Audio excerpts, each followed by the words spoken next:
Aujourd'hui, on vous propose une façon originale de faire aimer, je vais le dire comme ça, la science aux jeunes, mais moi aussi, j'ai comme pas mal aimé aussi. C'est une nouvelle série qui met en vedette une poulette qui voyage dans l'espace et ça m'a vraiment beaucoup intriguée, si bien que j'avais envie d'en parler avec son auteur, Pierre Chastenay. Bonjour, Pierre. Bonjour, Ça va bien? merci vous. Ah oui, ça va super bien parce que j'avais vraiment envie de jaser de ces livres jeunesse qui sont magnifiques, soit dit en passant. Ça m'a vraiment Merci. intriguée. Puis j'ai 45 ans, j'imagine, les enfants aussi. D'entrée de jeu comme ça, puisqu'on parle d'une poulette, puis bon, là, il y a d'autres personnages, on le voit aussi, mais c'est la poulette qui est une héroïne. Pourquoi avoir choisi une poulette pour parler d'espace? Moi, ça m'a bien gros intriguée. Ouais, ben c'est une longue histoire, je vais vous résumer ça rapidement. Moi, je suis grand-père depuis quelques années de trois petites filles, Charlie, Léonie et Simone. Puis évidemment, quand on les reçoit à la maison ou qu'on on va les visiter chez leurs parents, je leur lis des histoires. Et il y a 2 ans à peu près, en lisant des albums jeunesse, je me suis dit, hey, je serais peut-être capable moi aussi d'écrire des albums jeunesse. J'ai déjà écrit Pour des vrai. livres pour la jeunesse qui sont parus chez d'autres éditeurs. Mais là, l'idée d'écrire une histoire avec des personnages, puis des rebondissements et tout ça, ça m'a intrigué. Je me suis demandé si j'étais capable de le faire. Donc, ça a créé cette Manifestement, oui. ouverture. Ouais, on va y venir. Mais donc, c'est ça, ça a créé chez moi l'idée d'écrire des livres avec des scénarios un peu plus sophistiqués. Et puis, ben là, évidemment, j'étais ouvert à différentes possibilités. Je regardais autour de moi, j'essayais de me laisser inspirer. Puis, il s'avère que ma conjointe et moi élevons des poules pondeuses depuis quelques années, Ah oui. des poules rousses. Et puis, une chose qu'on a découvert en interagissant avec nos poules, c'est que les poules ont des personnalités. On s'est bien amusé à nommer nos poules de différentes manières. On a eu une Générale Tao, on a eu une brochette, on a eu une croquette.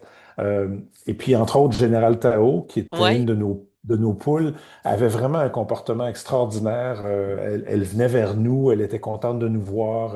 Elle venait souvent se poser sur nos cuisses ou sur nos épaules lorsqu'on était à l'extérieur. Il y a eu aussi un épisode que j'ai vécu il y a quelques années avec Général Tao, justement, où un renard est entré dans la cour où on gardait nos poules, OK. s'est saisi d'une poule, il l'avait dans la gueule carrément. Mais Et puis voyons. évidemment, là, c'était la panique, mais toutes les poules, dont Général Tao, se sont lancées sur le renard et ont commencé à le picosser pour essayer de lui faire lâcher sa proie. Ce qui a effectivement fonctionné. Le renard est parti, puis il n'est jamais revenu. Et vraiment, ce comportement-là m'a inspiré le personnage de Roquette. Donc, Roquette, c'est une poulette grise, une poulette rousse, pardon. Oui. Puis c'est une poulette qui vit des aventures dans l'espace. Maintenant, pourquoi l'espace? Ben, c'est parce que je suis astronome. Puis Exact. étant astronome, je suis intéressé par l'espace. Puis je voulais aussi que ces livres-là, vous l'avez dit, vous les avez trouvés intéressants, vous avez trouvé des histoires intéressantes, mais je voulais que ça soit un peu plus que ça.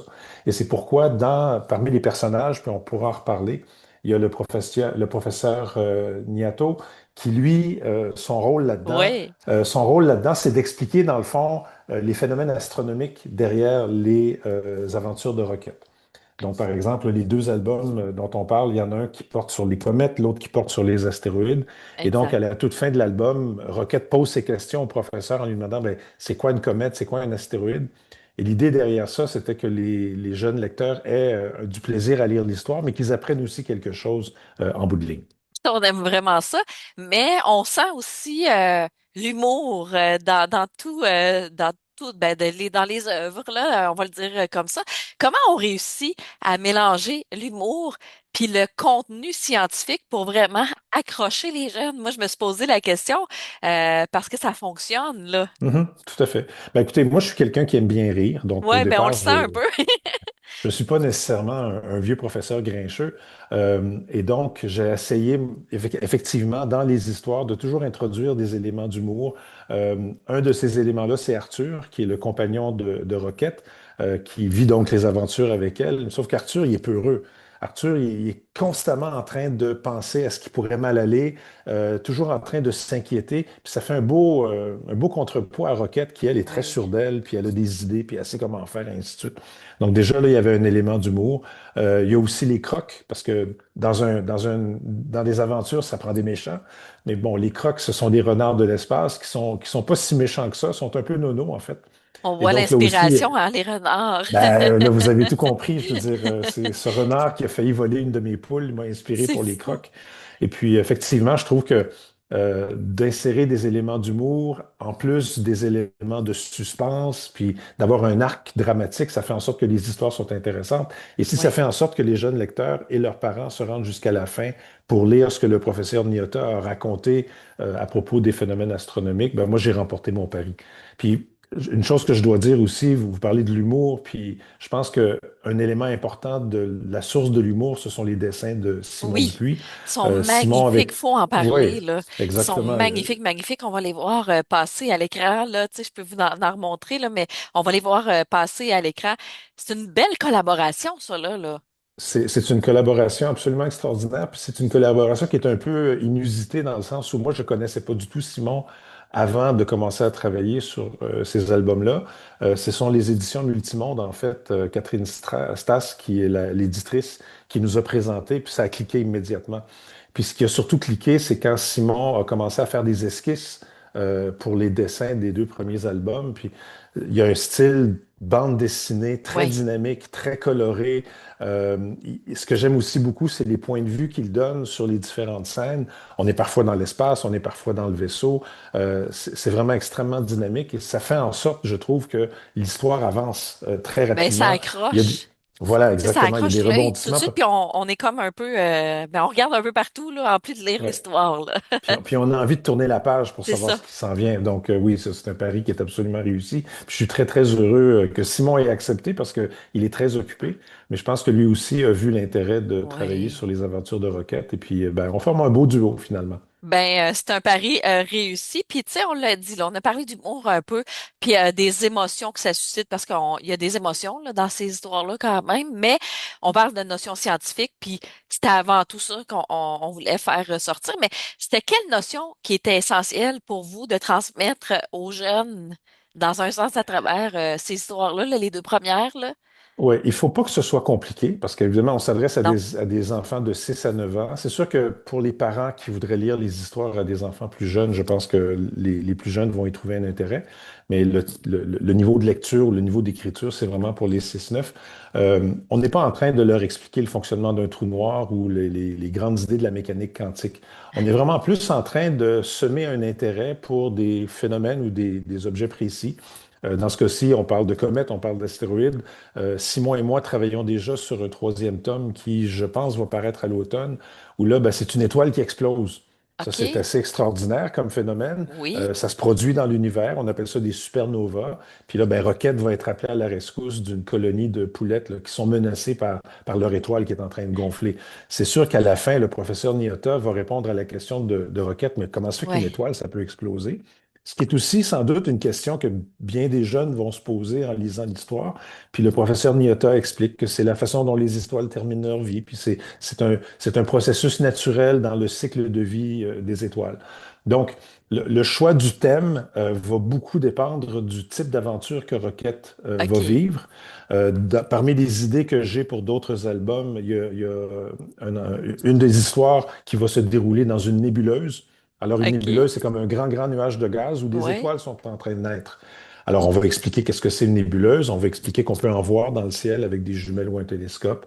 Euh, une autre histoire à laquelle je songe, on va se retrouver. Ouais, Il y non, a j'ai des plein histoires d'idées. infinies. Mais en fait, on travaille avec l'infini. Fait que, tu sais, on a un beau potentiel, là, dans un sens, Oh, là. oui. Écoutez, quand j'ai commencé à travailler sur les aventures de Roquette, une des premières choses que j'ai faites, c'est établir une liste de thèmes parce que je me suis dit, OK. est-ce que je vais être capable de maintenir le rythme? Ouais.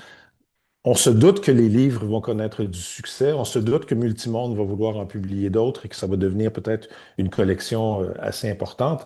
Et donc, moi, il fallait que je m'assure d'avoir suffisamment d'idées et de thèmes à aborder pour nourrir les aventures de Roquette. Puis, la liste n'est pas encore terminée mais elle est déjà très, très longue. On parle de trous noirs, on parle de pulsars, on parle de nébuleuses. Peut-être qu'éventuellement, Rocket va entrer en contact avec des extraterrestres aussi, parce que la question de la vie dans l'univers, c'est une question qui est absolument fascinante. Donc, Ça fascine c'est- même les adultes, là. Ben, ça tout ça fascine tout le monde, fascine effectivement. tout le monde, là, tu sais, Euh, c'est ça. donc, trouver des thèmes, trouver des thèmes qui vont mener à des histoires de requêtes, c'est vraiment pas un problème. Puis à chaque fois, j'espère que les lecteurs vont apprendre quelque chose sur un phénomène astronomique qu'on aura abordé dans l'histoire. Puis, tu sais, vous parlez de nébuleuses et tout ça, puis, tu sais, vous voulez que ça demeure accessible, je le comprends. Même moi, là, à 45 ans, le concept de nébuleuse, c'était nébuleux. Jusqu'où, justement, on peut aller dans la rigueur scientifique pour un jeune public comme ça? Parce que là, tu sais, moi, je suis comme tout ébahie de, hey, on parle de nébuleuse et tout, mais jusqu'où est où la limite, tu sais, à un moment donné? C'est ça que je me pose comme question. Ben, écoutez, moi, je fais de la médiation scientifique depuis 45 ans, donc j'ai une vaste expérience Oui, de savoir qu'est-ce qui fonctionne avec certains publics. J'ai beaucoup travaillé pour le public jeunesse par les livres que j'ai écrits, mais aussi par les spectacles qu'on a menés au Planétarium oui. de Montréal à l'époque où j'étais responsable de l'éducation là-bas. Euh, c'est sûr que le vocabulaire est très important. Ça ne donne absolument rien de bâtir une explication autour de termes très techniques. Il faut que ce soit des termes que les jeunes vont être capables de comprendre. Puis je pense que de ramener ça ou de relier ça à des choses qu'ils connaissent déjà, ça Mhm. permet justement de créer des liens. Alors, je vais vous donner un exemple dans le cas des astéroïdes. Oui, On parle des astéroïdes qui sont parfois durs comme de la roche ou parfois juste comme des gros bancs de neige. Alors, c'est sûr que de parler des astéroïdes en les comparant à des bancs de neige, du genre de ceux qu'on retrouve au coin de la oui. rue devant chez nous, ça aide les jeunes à se faire une idée de ce dont il peut s'agir. Donc, c'est vraiment ces approches-là que j'essaie de privilégier. Puis en même temps, on n'entre pas dans les grands détails. C'est pas une thèse sur les astéroïdes ou les Non, c'est comètes ça, qu'on c'est est en train très d'écrire. C'est soft. vraiment une explication qui permet de comprendre de quoi est-ce qu'on a parlé, puis contre quoi Rocket s'est battue, puis qu'est-ce qu'elle a trouvé comme moyen pour sauver la planète dans ce cas-ci, là. Ouais. Puis vous êtes astronome de formation, vous l'avez dit, vous êtes habitué de vulgariser l'information. Puis là, vous nous proposez des livres jeunesse comme ça, mais est-ce que ça pourrait être une possibilité d'en offrir aux adultes aussi? Parce que là, moi, j'ai comme vraiment envie d'en avoir plus, d'en savoir plus, là. Ouais, j'ai aussi beaucoup écrit pour les adultes, mais c'est surtout des articles C'est dans ça? dans le Devoir Québec Science, des trucs comme ça. Un livre pour adultes, peut-être, mais il y a déjà sur le marché énormément d'ouvrages de médiation scientifique en Oui. astronomie qui sont tous très intéressants. Je pense à des ouvrages qui ont été écrits par Feu Monsieur Hubert Reeves. Beaucoup de communicateurs scientifiques français écrivent des ouvrages sur l'enseignement de l'astronomie, sur des connaissances en astronomie qui s'adresse à un public adulte. Des livres jeunesse qui parlent d'astronomie, Il y en a ça, il y en peu. a moins. Donc là, j'ai l'impression que j'ai une niche intéressante, puis j'adore Surtout écrire pas pour avec les des jeunes. poules. Moi, ça me donne envie d'avoir une poule à la maison, là. Vous m'avez convaincu, là. Ouais. Non, c'est des animaux extraordinaires, puis c'est facile Oui. d'entretien. Ça, je pourrais vous en parler pendant longtemps, mais euh, Ça prendra un c'est- livre uniquement sur les poules à un moment ah, donné. peut-être que ce sera ça. Peut-être que mon livre de médiation scientifique, ce Mais j'ai sera sur déjà eu des poules, l'élevage soit des dit en poules. passant, et j'avais une poulette rousse aussi. Ben oui, Et c'est des j'avais plus un coq belles. qui s'appelait Rodolphe. Il y a peut-être de quoi à voir là, là. Vous avez peut-être peut-être que vous allez avoir des idées avec ça. Ben, je vous laisse faire parce que c'est déjà super fascinant. En terminant, là, tu sais, on voit là, qu'on va avoir d'autres histoires, puis c'est déjà bien planifié d'avance. Ça ressemble à quoi votre rythme d'écriture? Parce que vous êtes une personne quand même occupée aussi, là. Oui, je suis une personne très occupée. D'ailleurs, on dit souvent que si on veut que quelque chose se fasse, on doit le confier à une personne occupée. Je pense que j'en suis un bon exemple. Euh, ça dépend vraiment du rythme que veulent imprimer Multimonde là, aux expériences ou aux aventures de Roquette. Comme je vous disais, ces deux-là sont parus hier. C'est ça, on est le 20, c'est ça, ils sont parus hier. Euh, et puis le prochain va probablement paraître à l'automne. J'ai l'impression que le rythme de croisière, ça va être un nouvel album chaque année. Mais encore une fois, il est possible que Multimonde décide d'accélérer ou de ralentir.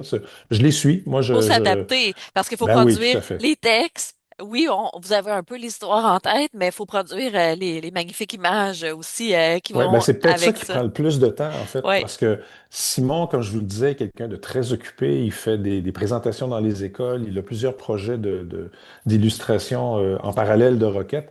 Donc, quand on arrive avec un nouveau texte, ben, lui, il faut qu'il se l'approprie, il faut qu'il commence à penser aux esquisses. C'est beaucoup, beaucoup de travail. Je veux dire, écrire un texte comme un des albums que vous avez entre les mains, si je pense là, aux réécritures puis aux modifications, tout ça, ça m'a peut-être pris 2 ou 3 jours. C'est pas énorme. Non? Simon va passer des semaines et des mois pour faire ses Ouais, dessins, les amener jusqu'à la couleur et ainsi de suite. Donc, peut-être que le moment le plus long, ça va vraiment être quand Simon va prendre connaissance des histoires. Puis c'est peut-être aussi ce qui va déterminer le ouais. rythme de production des prochains albums. Mais j'espère, si les albums ont du succès, qu'il y en aura plusieurs autres. Ah ben on espère aussi. Qu'est-ce que vous êtes de quoi vous êtes le plus fier là, avec ces deux parutions-là, là, parce que c'est manifestement une belle fierté, là. Oui, ce dont je suis le plus fier, c'est que ma fille les a lus Pour à mes vrai. petites filles et elles ont redemandé à ce qu'elles lui lisent l'histoire plusieurs fois. Ah, Donc j'aime moi, ça. ce que je me dis, c'est que j'aurais aimé leur lire moi-même, mais bon, on ne demeure pas dans la même ville, c'était plus compliqué. Mais moi, ce que ça me dit, c'est que les histoires ont atteint leur objectif, elles sont intéressantes, les jeunes les aiment. Mission accomplie. Puis là, c'est sorti, donc les gens vont manifestement vous envoyer quelques commentaires aussi. Là, il y a déjà deux albums en librairie. Je pense que c'était des beaux cadeaux à faire, puis c'est un beau format. Là, moi, je l'ai dit là. Mais en terminant, là, qu'est-ce qui vous fascine encore aujourd'hui? Peut-être pas chez les poules parce qu'on a compris, là, mais dans l'espace, après toutes ces années, parce que vous en avez vu, vous en avez traité de l'information, qu'est-ce qui vous fascine encore autant dans ce domaine-là, là, pour vouloir même le transmettre dans les histoires, là, comme ça, là? Il y a plusieurs questions en astronomie auxquelles on n'a pas encore de réponse, Ouais. qui sont des questions fondamentales, là. Qu'est-ce qui s'est produit avant le Big Bang? Aïe, hein. Qu'est-ce qui a provoqué le Big Bang et la naissance de l'univers? C'est quoi le destin de l'univers? La question de la vie extraterrestre aussi. Est-ce que nous sommes seuls dans cet immense univers ou est-ce qu'il y a d'autres planètes sur lesquelles il y a de la vie qui est apparue? Qu'est-ce Est-ce que qu'on vous pourrait pensez de communiquer? ça, vous? Moi, je vous dirais Est-ce qu'on est que seul? ben, Là, on divague un peu, réglons, mais tant ouais, qu'à c'est vous ça. avoir. Réglons une chose. Je pense pas que nous soyons visités par des extraterrestres. Les soucoupes volantes, les ovnis, ça, je ne crois pas à ça. Par contre, je suis à peu près convaincu parce qu'il y a des milliards et des milliards d'étoiles dans des milliards et des milliards de galaxies, dont plusieurs sont accompagnées de planètes. Je serais extrêmement surpris que nous soyons le seul endroit dans l'univers où la vie est apparue. Mais tant que nous n'en aurons pas la preuve, on ne peut pas le dire avec certitude. Puis Non. c'est une des choses qui génère beaucoup, beaucoup de projets de recherche là, chez les astronomes professionnels. La question Ouais. de savoir où se trouvent ces planètes. Est-ce que ces planètes-là qu'on trouve autour d'autres étoiles sont propices à l'apparition de la vie? Ce sont des questions absolument fascinantes et j'ai l'impression que Rocket va vivre une aventure éventuellement qui va Ah nous oui. amener à répondre à cette question-là. Mais je suis tellement contente de vous avoir rencontré parce que ça me fascine tout autant, puis j'ai 45 ans, puis ça s'adresse à un public beaucoup plus jeune que moi. Mais j'ai vraiment apprécié notre discussion. Puis j'invite les gens à découvrir ces livres-là, à donner en cadeau parce que la lecture, c'est un beau cadeau. Puis C'est on le le meilleur, voit le là. plus beau cadeau. On peut vivre un peu d'humour, d'émotion, de suspense et en plus connaître une belle poule magnifique avec ses amis et tout ça et en apprendre un peu plus sur ben, l'univers, l'astronomie, là, on va le dire un peu comme ça aussi. Ben, Pierre Chastenay, vraiment heureuse d'avoir fait votre rencontre. Merci beaucoup. Puis on salue Simon Dupuis aussi pour ses magnifiques illustrations. Puis on l'a dit, c'est aux éditions Multimonde en librairie et c'est sorti. Donc, j'ai envie de vous dire félicitations. Puis continuez. On a le goût d'en avoir davantage. Et puis, est-ce qu'on peut voir sur vos réseaux sociaux vos poulettes en quelque part? Tu sais, les Alors, jeunes sont là-dessus un peu. je ne suis pas sur les réseaux sociaux. Un J'ai jour. pas le temps de m'occuper de ça. Non, Donc, mais vous êtes mais occupé, là. Vous avez des recherches à faire. oui, oui, tout à fait. Mes journées sont bien remplies. Mais peut-être que par le biais des réseaux sociaux de Multimonde, on présentera des images de mes poulettes. C'est un défi. C'est un défi. On s'abonne à Multimonde. Pierre Chastenay, vous êtes toujours le bienvenu. Très heureuse de vous avoir rencontré. Et moi, je suis une personne ravie avec ces livres, même si c'est pour un public un peu plus jeune que moi. Mais les parents seront tout autant contents parce que quand on lit des histoires à nos enfants, des fois, c'est redondant. Je pense que là, il n'y a pas grand monde qui vont se tanner avec ça. Merci Ben, beaucoup. écoutez, merci de l'invitation, c'est un plaisir. Ah, ça Puis me fait bonne tellement lecture. plaisir. À la prochaine. À la prochaine.